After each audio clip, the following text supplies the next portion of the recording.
What'd you do this morning, bro? This morning? Yeah. I was on the phone with my homies, bro, from back home. In Virginia, right? Yeah. How they doing? They cooling, bro. I was just talking to all the guys, telling them what was going on.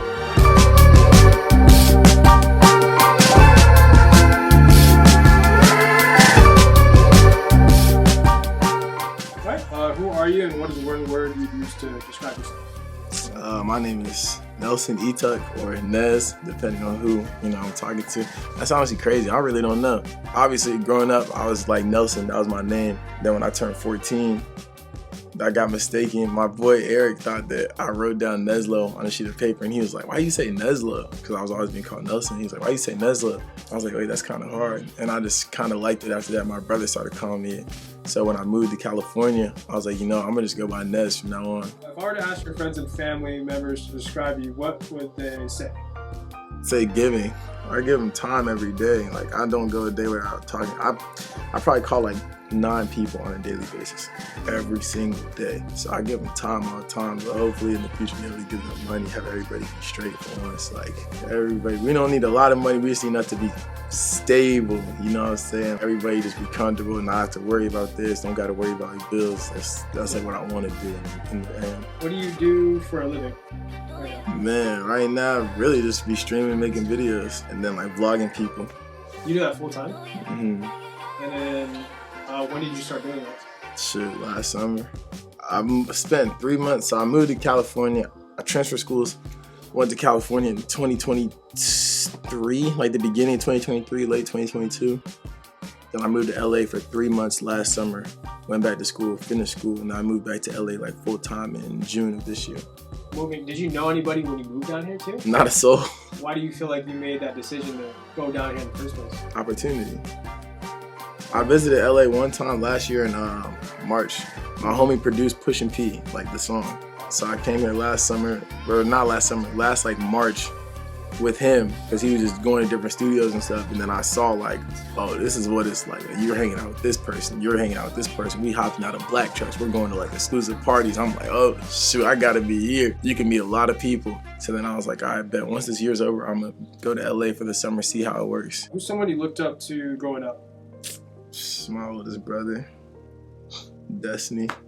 Man, I do everything like that dude, bro. Growing up, like, I wanted to be him. I even write like him. Like, I looked at the way he wrote, and I even formed my letters the same way that he does. Like, everything he did, I did. I was just, I don't know. That's my older brother. So, and he was mad cool. So if you're looking up to someone and he gets good grades, he played Division I, got Student of the Year, as in like he went Division I, and then also had the highest GPA in the entire conference that he was in. Like, I'm looking up to, I'm like, dang, bro, this man do it all. He charismatic, he nice, he humble, like all that. So everything I did, I just wanted to be like him, like everything. He always says like just to stay level-headed, and so he'll be like, don't look at it as glass half full or glass half empty. Just look at it as the glass has something in it. Just take things for exactly what they are at face value. Don't be too optimistic about anything because you can get let down. Don't be too pessimistic about anything because then you'll have a bad attitude. So just see what the situation is, take it, apply to it, and then just go. Instead of being too up or too down, because if you have high expectations, you can get really disappointed. If you have low expectations, you'll have a negative attitude about everything and everyone you meet. So you just kind of gotta like take things as what they are. People show you their true colors, believe them. What would you say is like a situation you've been in where you felt like you had your expectations high and it was like let down? Shoot, really social media. A lot of times, there's like a lot of videos where I'm like, all right, bet, like this one's got to be the one that goes crazy. Like when I did the vlog with GIVER, I did a vlog with him, and I'm like, oh, all right, bet, like this is gonna be the one that's gonna crack 100,000 on YouTube, like for sure. Like it's a full-on 14-minute long vlog, me and him, and I'm thinking, okay, this one's gonna go up, it's gonna do well. Like, so I got like 2,000 views. Then I'm looking at other videos and they're getting like 3 million. He had a podcast that went dumb viral that he got like 10 million on YouTube. I'm like, that's the same person, but for me it's like 2,000. So yeah, a lot of social media stuff, I was expecting so much and then I got nothing. You went viral recently, but for good reasons. You know, yeah. How do you feel like that experience for you was? I didn't expect it to be as big. I didn't expect it to be as big as it was, bro. I ain't gonna lie, I didn't expect it to go that crazy, but then like Kai Cenat talked about it, RDC World talked about it, a bunch of like big time streamers, and then like Cash Nasty reacted to it on YouTube. So it was just like seeing yourself left and right was just crazy. Like, I don't know, that was a surreal experience. Like every time I scroll, I'm just seeing like another video of me. So yeah, that was weird. That was weird. Did you have any like challenges or tough times growing up? Yeah, all of them. Just about how we carried it. It was like, growing up was cool because I was with my friends and stuff, but the way we grew up wasn't cool. Like, when you look back on it, that stuff was not cool. Like, you know, you laugh at it now and it's funny, but there's no reason why we shouldn't have food or why we shouldn't, like, nah, bro. I slept on the floor for 3 years. So I don't even care about like what type of bed I have because I was sleeping on the floor for 3 years. So like, just growing up like that, being on food stamps, not knowing anything, going out and like people are getting Chipotle and stuff and you know you can't afford it, so you gotta sit there and watch other people eat and be like, nah, I'm good. Like, that stuff, kids shouldn't have to go through that, man. We had each other though.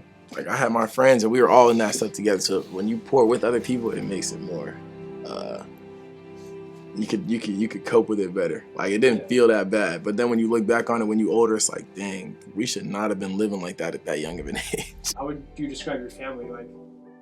Man, that stuff is lit. Like, we is all close. We're all so close. We just talk so much. Group FaceTimes, all that, even till right now. Like, all the time. I talk to everybody in my family literally every single day. And all my homies every single day. So, yeah, we're all very close because that's all you have, bro. If you don't got money, you don't got a bunch of stuff going on, all you can do is hang out with these people and vibe with them. So yeah, we're very close. What would be advice that you give your younger self, if you could talk to yourself like as an adult now to like, you know, your 9-year-old, 10-year-old self? In terms of life, I really don't. There's not a lot of things I regret though. Like, I like the way that I turned out as a man, as a person. So I would really just tell them to keep doing what you're doing. In terms of life, like just the way my personality is, I really wouldn't say like, be kinder to people, or, you know, I like the way that I carry myself in the relationships I made to even get me to right here. So like, I wouldn't really say anything like that. In terms of life, I think I played it pretty well. In terms of career, I would have definitely said start earlier. Like, start doing YouTube and stuff like that earlier. Because if I would have started when I was in like middle school, high school, you would have been way bigger. It's easier to grow, less people on the platform. Before like the crazy social media boom where now like a lot of people have YouTube channels, everybody's on TikTok. Like, I would have started way earlier because I had all the tools, which I realized now I had all the tools to where I could have done it. I just didn't do it or didn't know to do it. When did you start making videos, and what's the story of you first starting out? There's this thing in high school called Beach Week where everybody goes to the beach. Like, all the local high schools all go to this one beach. It's like 5 hours away. It's called Myrtle Beach. So everybody goes there, and when we went, I was like, you know what, I'm finna just document this on my Snap story. It's 2020. So I made a private story just for that, just to document what happened at Beach Week. I knew we were gonna be going to parties. I knew we were gonna be, you know, seeing girls and just stuff like that. So I just documented it, and I added a bunch of people to the private story, documented it, and then one of my homies, Raleigh, he like swiped up on me and was like, bro, you need to make a YouTube channel. Like, you built for this vlogging stuff. And I was like, I didn't know I was, and he was like, yeah, bro, you need to make a YouTube channel. So I was like, all right, bet. And then I made a channel. So 2020 is when I made the channel. But I wasn't like consistent with it, like posting. And that's another thing I wish I did post it earlier. But I was dropping videos and stuff like that, but I wasn't like dropping every week until January of this year. So 2024 is when I really took it like super serious and locked in. But I've been dropping videos like inconsistently since 2020. What run, like in the San Diego run for you guys, was that like your third time with Cam? Was that like your second time. And then describe that day. That was probably one of the craziest days of my life.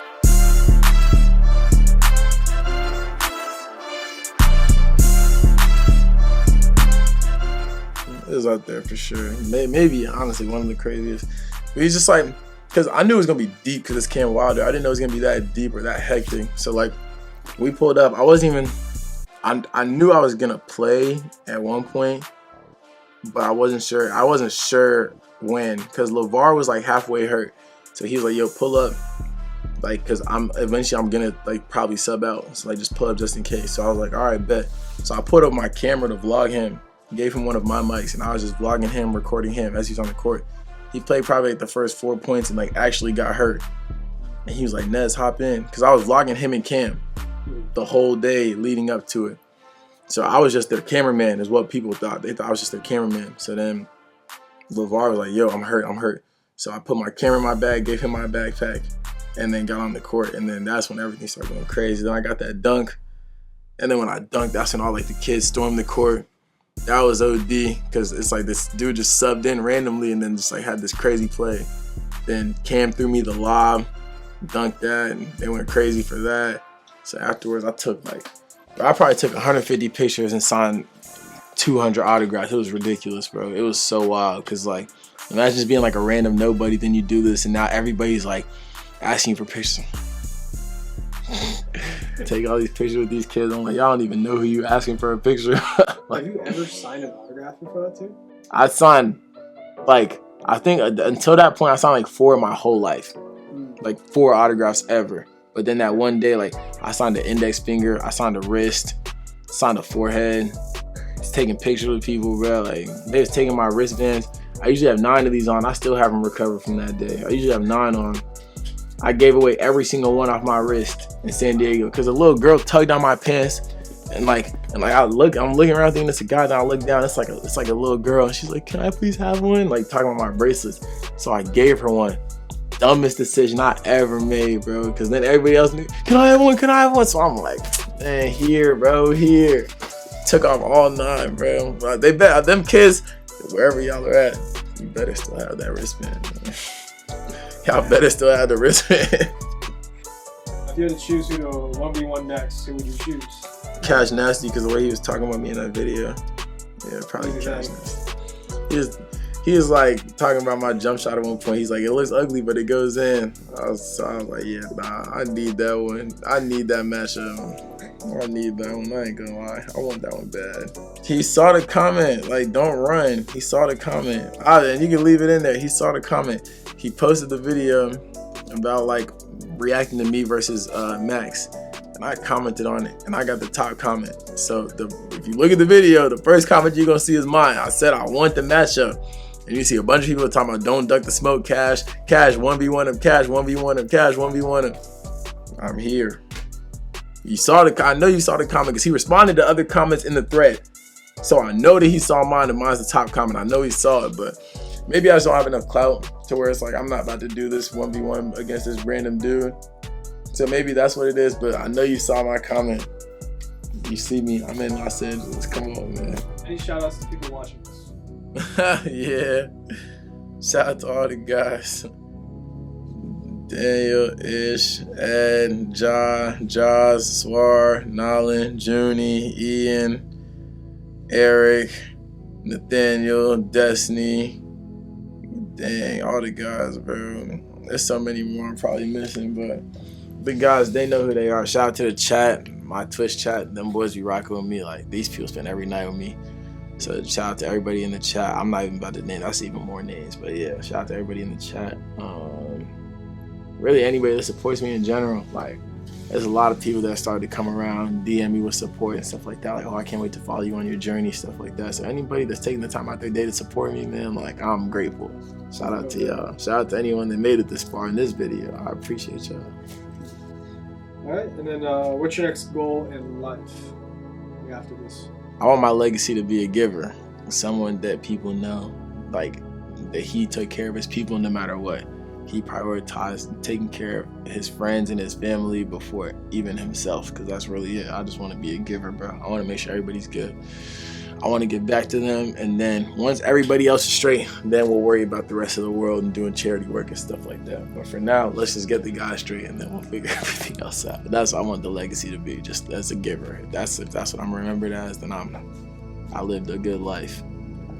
If you're trying to do content and film and anything of that sort, know that a lot of luck plays a role. A lot of luck plays a role in this stuff, whether it be luck with the algorithm, luck with the opportunity. A lot of it comes down to luck. However, one of my favorite quotes ever is from Thomas Jefferson. It says, "I'm a firm believer in luck. The harder I work, the more I seem to have." Take that as you wish. That's what I would say, leave it off with.